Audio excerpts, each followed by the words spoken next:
Good morning, beloved. Good morning.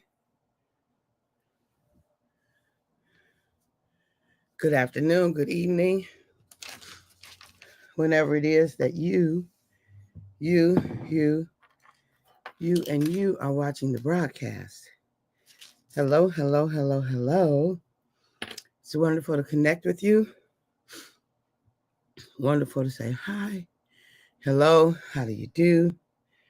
What's happening? What is going on with you? Blessings, blessings, blessings, and more blessings I offer unto you. More blessings I offer unto you. For those who will be live, yes, let's do it. For those who will hashtag and replay it, I love it. For those who will be on and I don't know you on and I might not never know you on, I could appreciate that.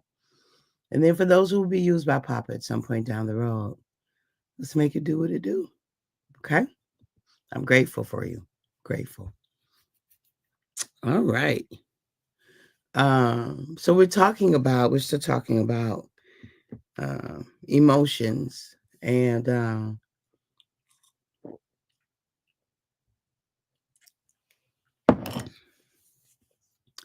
we're talking about emotions and mastering emotions versus being mastered by them. Mastering emotions versus being mastered by them. So one of the first steps to mastering emotions is to feel emotions, right? It's one of the first steps to mastering emotions is to be able to feel them. Give yourself permission to feel them. Now, we feel them, but what I mean by feeling them, good morning, Melva. Good morning. What I mean by feeling them is paying attention to them and giving yourself that moment to feel them, because they're going to show up. Like we can't stop ourselves from having an emotional response. It's built into our being. That's a wonderful thing. However, we'll do things like ignore them. In order to ignore them, we'll get busy. We will take things to numb so we don't have to feel. We will avoid them. We'll repress them. We deny them. We basically don't honor them. If we fail to feel them, we don't honor them.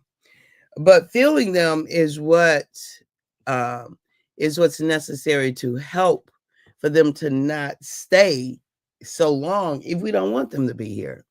Like if we don't want that feeling to be, that emotion to be so prevalent in our daily experience, then we got to deal with it. Right? Then we got to deal with it.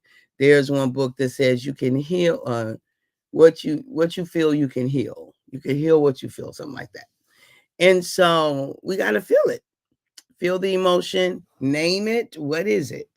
What is the emotion that you feel? Name that emotion. And then you have the ability to heal. Then you have the ability to heal the emotion. And so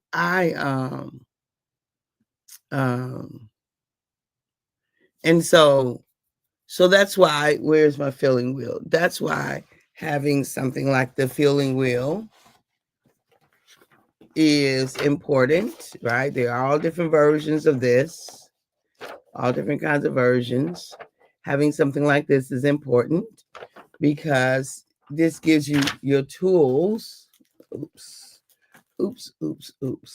It gives you your tools or your language for what it is that you're feeling.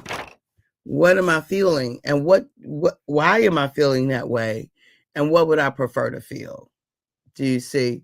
So we're not saying that feelings are wrong or bad. We're just like, some feelings are renewing, and some emotions are renewing, and some emotions are depleting. Do you see? Some emotions are renewing and some are depleting, like rage and anger and let's see what else we got. Hate, desperation, those are depleting emotions, whereas you got joy and peace and passion and serenity, those are renewing emotions, right? And so knowing these things about emotions help us to live more empowered lives. It helps us to live more, to have more, to be able to gain more from our life, to be more present in our lives. So mastering emotions, we got to know what they are. We got to know what they are. We got to know what it feels like for us. Like, what does anger feel like to you? What does rage feel like for you? What does bitterness feel like for you? What does joy feel like for you? Where do you feel it in your body? Like, how does it show up in your body? How do you experience it? Right? What is the experience of a particular emotion for you? And how can you bring that emotion on? If it's something that you know that's beneficial for you, that you want to feel, how do you bring it on? How do you bring it into, right? How do you add it into your daily experience? What are some of the things, right? How do you bring happiness or joy or satisfaction or contentment, peace, serenity, calm? How do you bring those emotions into your present moment experience? See, the experience itself may not generate that emotion. It may not elicit that emotion. The experience itself, the actual thing that is happening outside of you, may not generate the emotion that you desire. But you can do some internal actions. You can think a certain thing. You can meditate on a certain thing. You can say a certain thing to yourself. You can remember a certain thing. You can visualize a certain thing. All of that is within your capacity to do. That's on you. You can do that. And even though the outside doesn't match, do you see, the inside, you get to determine the atmosphere on the inside of you. And that is what ultimately determines what you feel or don't feel. Hey, cousin, love you. All is well. All is well. Praying for you and your family.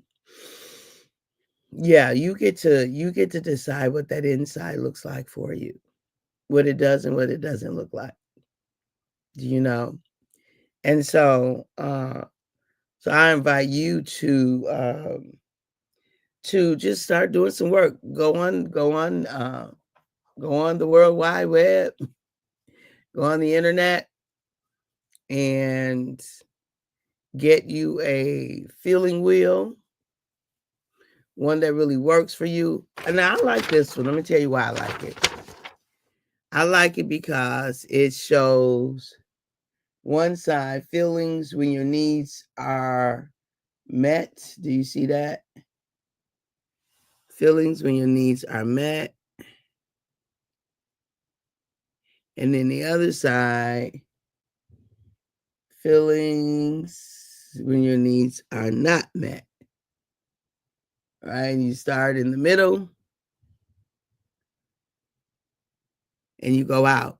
So if you're over at ashamed in the orange and all of the feelings that it talks about for ashamed and it doesn't work for you, awkward, guilty, embarrassed, humiliation, you want to try to get to the other side of the orange which is proud, right? Powerful, encouraged, esteemed, self-confident. You want to feel, you want to be able to feel pleased and fulfilled and brave and courageous, right? So how do you get from regretful, remorseful, mortified, horrified, flustered to poised, self-assured, fulfilled? You see? So when you're that's the reason I like that one, because that one, it gives you something to work with. Like, it just doesn't tell you what you feel, what the feeling is, but it also gives you kind of the counterpart. What's the counterpart to that feeling? So I have somewhere to go. I have somewhere to go, or I have somewhere to stay away from, if you will, to not feel that feeling, to work on not feeling that feeling if it doesn't serve me, right? If it doesn't serve me. So that's the thing.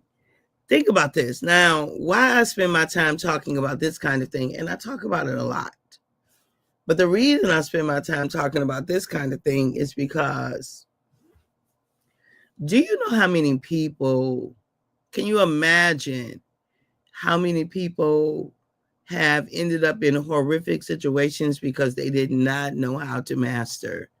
They had never mastered their emotions.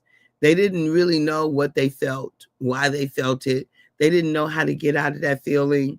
They didn't know how to shift, how to still choose powerfully, even if the feeling was overwhelming and consuming, how to still act in ways that were life-giving to themselves and others. So if you think about people who have died from altercations, from road rage, somebody got in front of you, and now you're going to ride up on them and give them the finger, and there it starts. Do you see? That's an emotion. That was a response to an emotion, maybe a feeling of embarrassment, or a feeling of frustration, or a feeling of anger, right? So if that person had been able to just feel the feeling and let it pass, feel the feeling and not add fuel to it by what you then say to yourself. Somebody cuts you off, you're like, you call them a name, and then you make all kind of judgments about them. They're so this, that, and the other. They don't have the right to. I'm gonna show them. Oh, beloved. First of all, those emotions right there are driving you at that point, and they're depleting, and your thinking brain is going offline.